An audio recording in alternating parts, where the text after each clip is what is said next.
Net of knowledge YouTube channel पे आपका स्वागत। आज हम जानेंगे दुनिया के टॉप 10 टॉलेस्ट बिल्डिंग के बारे में।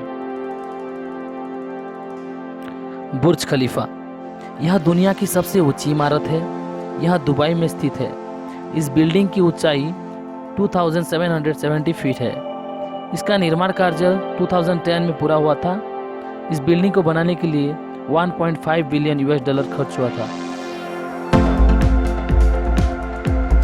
मेडिका 118, यह दुनिया की दूसरी सबसे ऊंची इमारत है।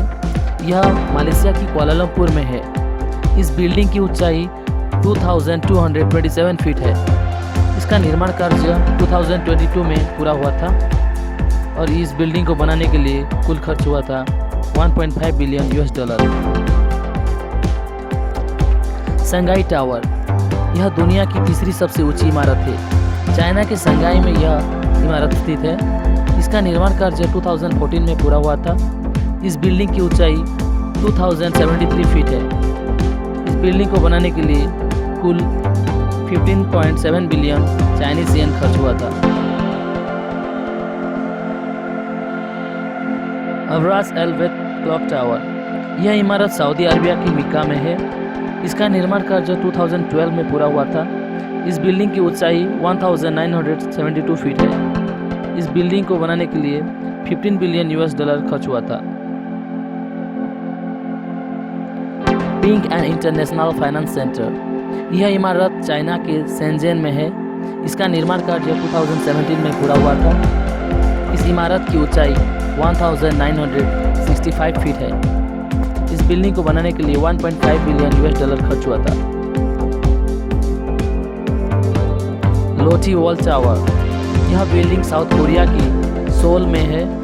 इसका निर्माण कार्य 2016 में पूरा हुआ था। इस इमारत की ऊंचाई 1819 फीट है। इस बिल्डिंग को बनाने के लिए 2.5 बिलियन US$ खर्च हुआ था। वन वर्ल्ड ट्रेड सेंटर, यह इमारत US के न्यूयॉर्क सिटी में है। इसका निर्माण कार्य 2013 में पूरा हुआ था। इस बिल्डिंग की ऊंचाई 1776 फीट है।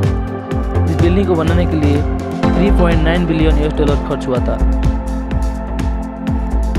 ग्वांजो CFT फाइनेंस सेंटर, यह इमारत चाइना के जुजेंग न्यू टाउन में है। इस इमारत की ऊंचाई 1739 फीट है। इसका निर्माण कार्य 2016 में पूरा हुआ था। इस बिल्डिंग को बनाने के लिए 1.5 बिलियन US$ खर्च हुआ था।